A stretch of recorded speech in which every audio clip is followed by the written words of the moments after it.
Hello, my dear students. Welcome to the microprocessor and its application class. So let me start with module 4. So module 4 discusses on memory interfacing and input and output interfacing of the 8086 microprocessor based system. So what is interface? So interface is path for communication between the two components. Here the microprocessor and memory, and between microprocessor and input and output devices. Okay, so interface can be of two types: memory interfacing and input and output interfacing. So this module first begins with how to interface memory to the 8086 based microprocessor system.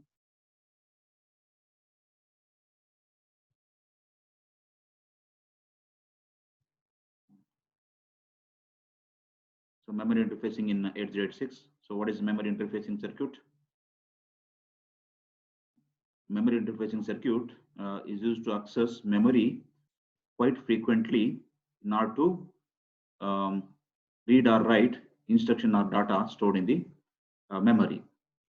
And before we attempt to interface memory to the 8086 microprocessor, so you should have the understand of the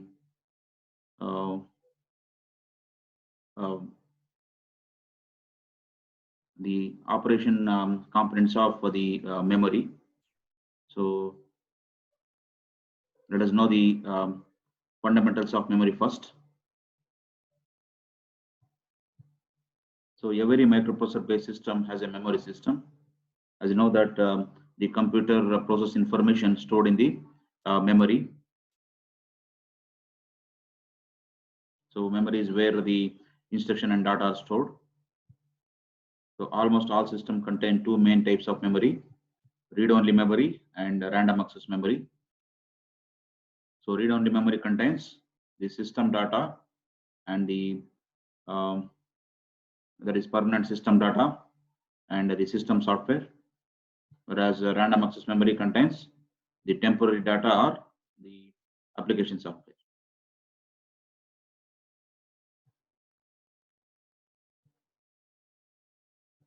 So next, the memory devices. So what is a memory device? Memory is simply a device that can be used to store information. So semiconductor memories are extensively used. So memory devices are semiconductor devices. So what are the advantages of semiconductor memories? So advantages are they will occupy small area, they have fast access time, and operate with low power consumptions. Then how the information is stored in these memory devices. So each bit of binary data is stored in a tiny circuit called a memory cell, consisting of one to several transistors.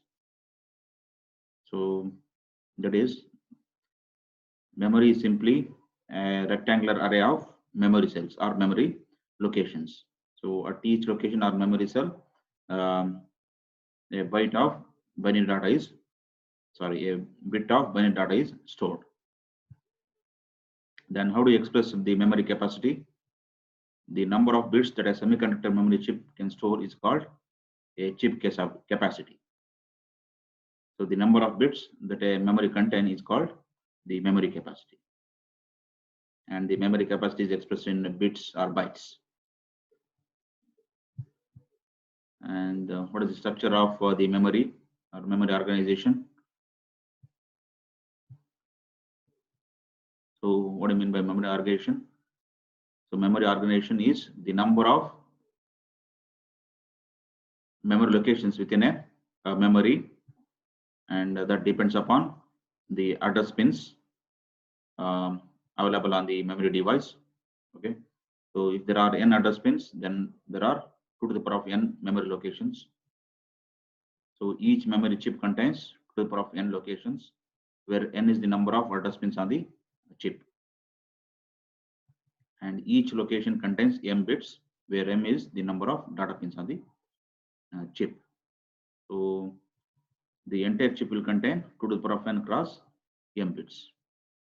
That means the memory device is often represented as the number of memory location cross the bits per locations.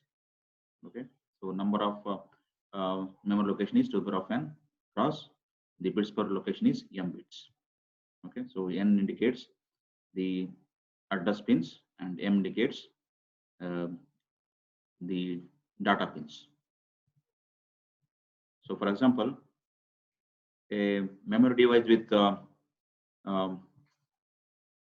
4K memory locations, okay, and 4 bit per location is expressed as 4K cross 4. Okay, so 4K is actually 4096 memory locations. Okay, so how do you find out the address lines of this memory device 4K cross 4? So 1K, as you know that it is 1024 memory locations. So how to express 1K in power of 2? So it is 2 to the power of 10, and this 4 is 2 square, 2 to the power of 2. 2 to the power of 2 into 2 to the power of 10. So 10 plus 2, so 2 to the power of 12. So now n is 12 here. That indicates the number of address pins. So this memory device has 12 address pins, and at each location you can store 4 bits. So this bits per location. So this memory device has 12 address lines and 4 data bits, data pins. So there are 2 major types of memory: RAM, random access memory. So it can perform both read and write operation, and ROM, read-only memory, can perform only read operation. And there are different types of ROM: programmable read-only memory, PROM, EPROM, erasable programmable read-only memory, EPROM, then EEPROM, so electrically erasable programmable read-only memory. And then there are different types of random access memory or RAM: static RAM, SRAM, dynamic RAM, DRAM. So coming to the memory pin connections.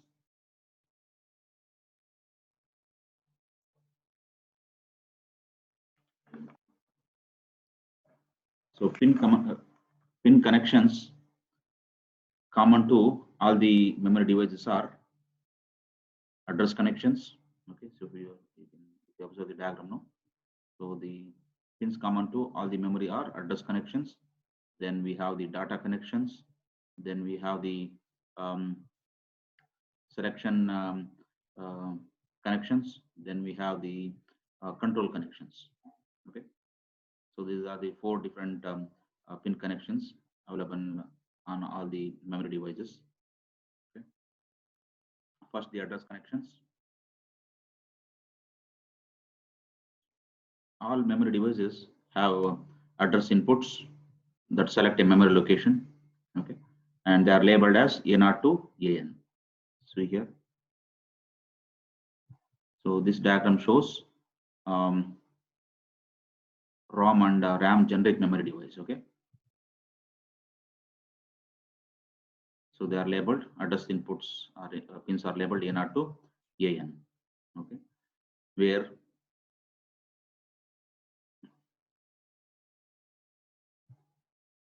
value of n is labeled as 1 less than the total number of address inputs. Suppose if there are 11 address lines, then they are numbered as A0 to A10. So 1 less than the total number of address pins.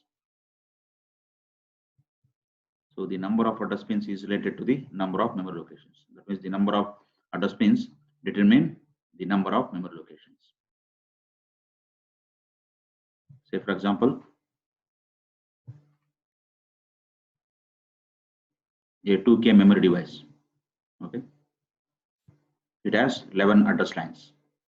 Okay, that means 1K is 2 to the power of 10, and this 2 to the power of 1 and 2 to the power of 10. So 10 plus 1 is to the power of 11. Okay, so n is equal to 11 here. So n is the address pins. So that is 11 address lines. Okay, so it has 11 address lines, and the address pins are labeled as A0 to A10. Okay, and if this memory device is or memory chip is decoded at starting address, so 1 followed by 40H, which is a 20-bit address. So how do you calculate the end address? So the end address is the start address plus the size of the memory device. So size is 2K. So that is 2 star. 1K is 1024. So this is in decimal. In hexadecimal, it is all values must be in hexadecimal. 800H. So 1 less than 800H is 7FF. Okay. So 1 followed by 40H plus 7FF will give the ending address of this memory chip. So it will start at this address and it will end at this address. And this table shows how the number of address pins are related to the number of memory locations. Okay, so if you have a memory device with 8 address pins, then it has 256 memory locations, or 2 to the power of 8 memory locations. So if the memory device has 9 address lines, it has 2 to the power of 9 memory locations, or 512 memory locations. So like that. Then the next pin connections, data connections. So all memory devices have output data pins or input output pins. Okay, and the input output pins are bidirectional. So here it is. All memory devices have data output pins or input output pins. Okay, so here they are numbered as O0 to ON. Okay, so otherwise you can number it as D0 to DN. Okay, so they are usually labeled as D0 to DN. Okay, so wherein n is the value labeled as 1 less than the total number of pins. So if you have 4 data pins, then they are labeled as D0 to D3. So 1 less than the total number of data pins. And what is the use of these data pins? So they are used to enter the data for storage or extract the data for reading.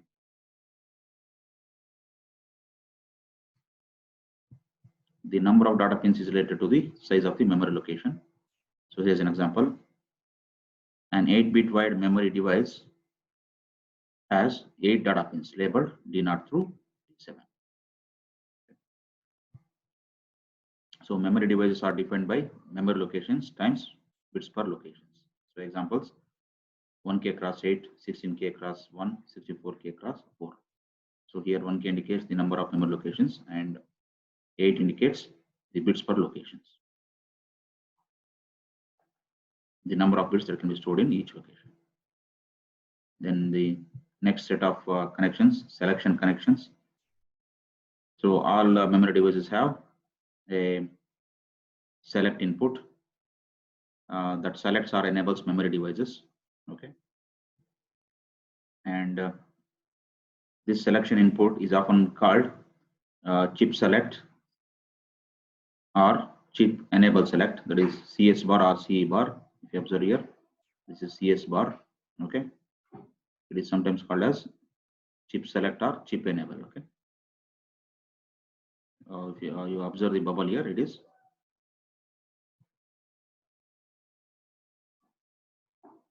active low.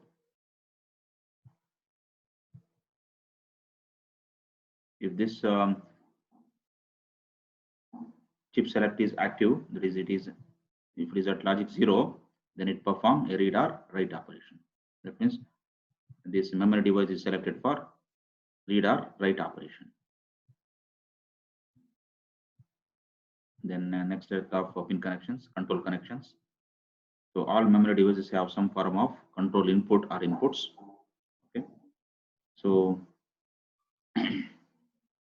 a RAM has only one control input, whereas RAM has 1 or 2 control inputs. So in RAM, So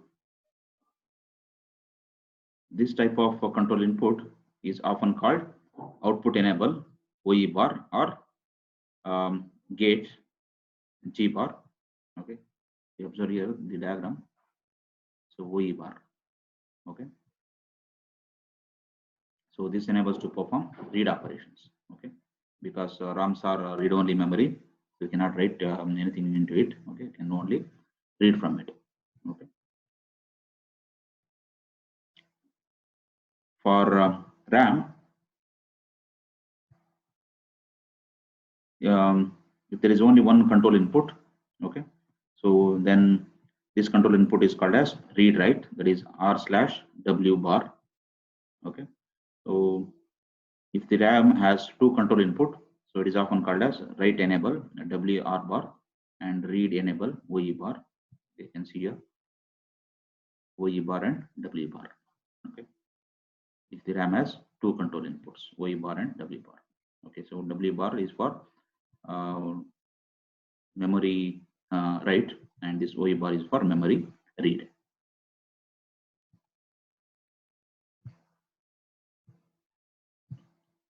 So that is about the fundamentals of the memory devices. Next is memory address decoding.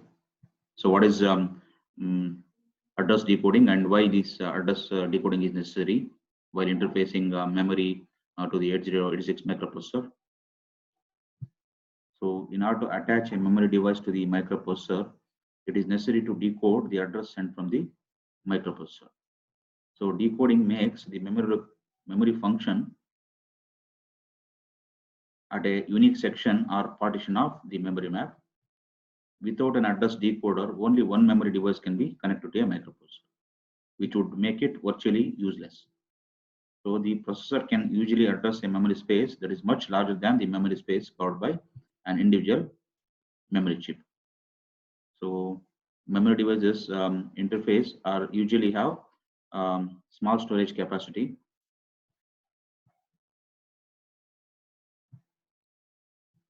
So in order to slice a memory device into the address space of the processor, decoding is necessary. So in order to connect a memory device into the address space of the processor, decoding is necessary. So overall, so what do you mean by address decoding?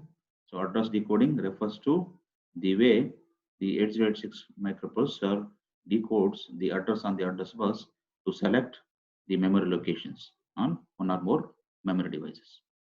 Okay. For example, let me illustrate with an example. So as I said, memory devices interface are usually have smaller storage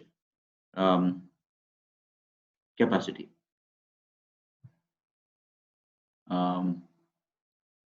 Than the full address space of the 8086 microprocessor. Okay. So the full address space of microprocessor is 1 MB. Say for example, assume a 2716 EEPROM memory device. Okay, so which is 2K cross 8. Okay, it is a 2K cross 8 memory device. Then it has 11 address lines. So a 276 EEPROM has 11 address lines.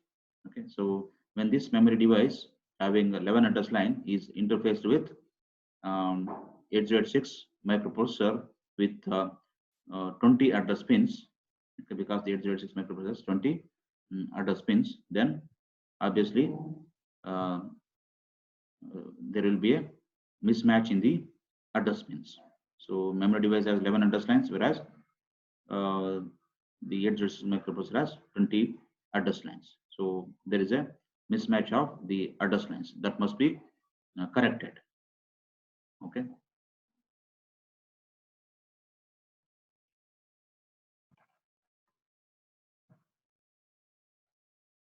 So the extra pins, that is out of 20, the 9 pins are mismatched. Okay. So these extra address pins are decoded using decoder such that they select the memory device for a unique position in a memory map of the microprocessor.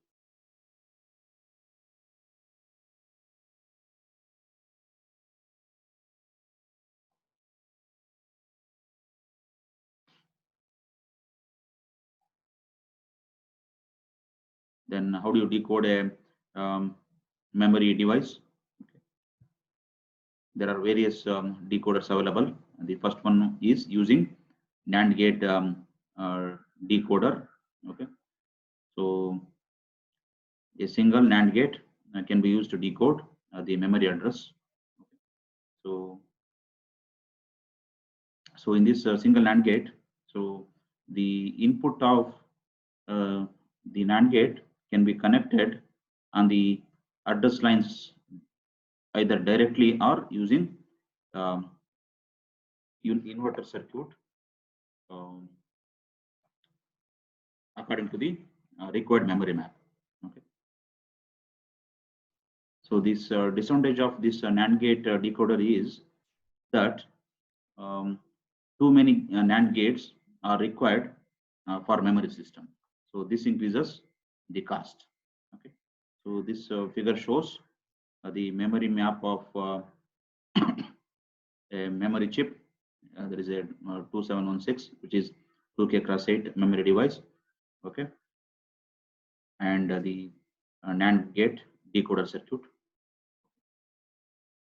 So this is the memory chip that we have interfaced to the microprocessor, and is the this is the NAND gate decoder circuit is to decode the additional address pins of the 8086 microprocessor. So if you observe the address lines of 8086, that means the address lines A0 to A10 of the 8086 microprocessor connected to the address inputs of this memory device. Okay, and the address lines A11 to A19 of the 8086 microprocessor are connected to the input of the NAND gate. Okay, and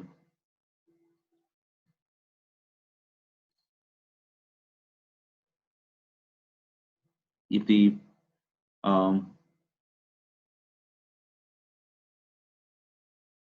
if all the input of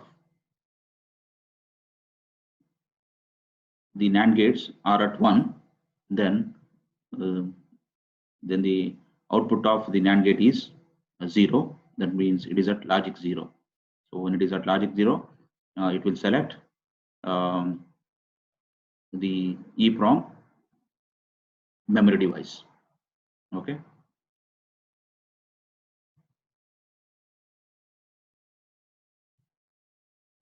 So then the next question is, how do you determine the address range of this memory device? Okay. So the address pins A0 to A10 are internally decoded by the memory device. So this is A0 to A10. Okay. And then the remaining address lines. So A11 to A19 are externally decoded using the decoder circuit.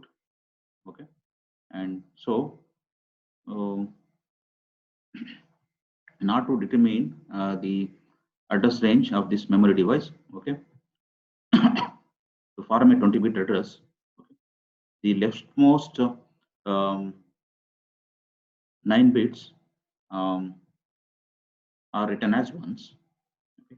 So these leftmost 9 bits are written as ones, and the rightmost 11 bits, okay, are at don't cares.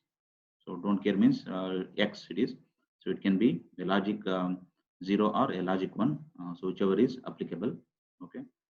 And this don't care is written as 0 to locate the starting address. Okay. So pins A0 to A10. Okay. So 0, 0, 0, 0, 0 to locate the starting address. Okay. And the remaining bits are at once. Okay. and this don't care is one to locate the highest address, that is the last address. You write the don't care as 1 here, 1 1 1 1 1 up to A0 to A10, and the remaining leftmost you write it as ones. Okay, so this will give the address range of this memory device. So what is the address range? So F8 group 4 bits 0 0. So F800H, and what is the ending address? F. Okay.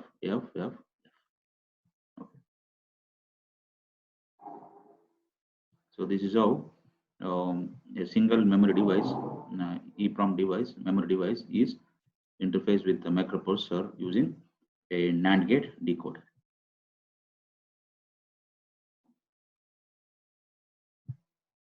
So there is one more decoder that can be used to decode the memory device or memory address. Okay, so this is called as 3 to 8 line decoder. So this IC chip number is called as 74LS138. Okay, so it is a 3 to 8 line decoder. So it has 3 inputs, okay, and 8 outputs. Okay, so this figure shows the decoder circuit and the truth table. Okay, so if you observe the truth table, so these are the outputs. So 0 to 7, so 0 to 7, and these are the selection inputs or address inputs A, B, C, and these are the enable inputs G1, G2 bar, G2A bar.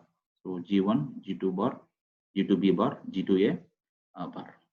Okay, so if you observe the truth table, no, so the truth table shows that so one of the 8 output of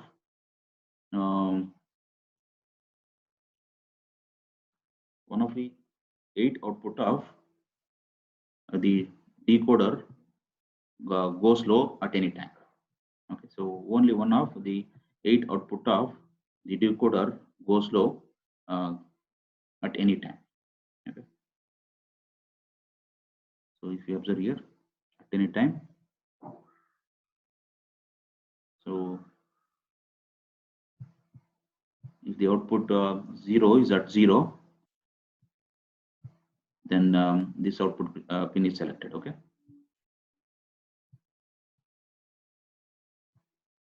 then if this output pin 1 is at 0, then this pin will be selected as output pin. So like that. Okay, so for any of the output to go low, okay, for any of the output to go low, okay, the enable inputs must be active. So which are the enable inputs? G1, G2B bar, and G2A bar must be active. Okay, so to be active, so G2A bar and G2B bar must be at logic 0. You have to put these two enable input at logic 0, and enable input G1 at logic 1. So it should be 1 0 0. See here, 1 0 0 always. Okay.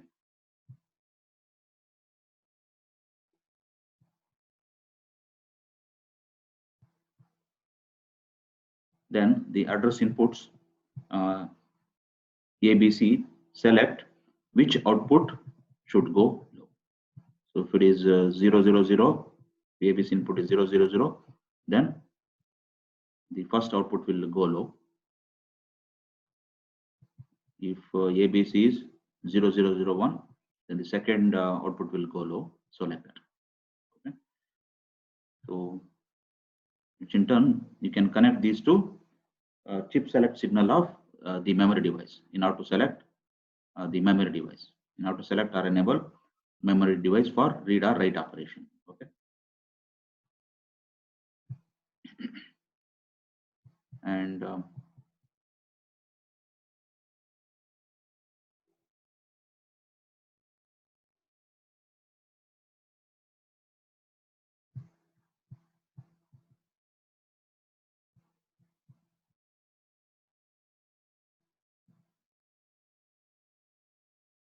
so the extra address pins of um, of 8086 microprocessor are connected to these inputs. So ABC and the enable inputs, select inputs and enable inputs to generate the decoder circuits. And the other address lines are connected to the internally decoded address pins of the memory device.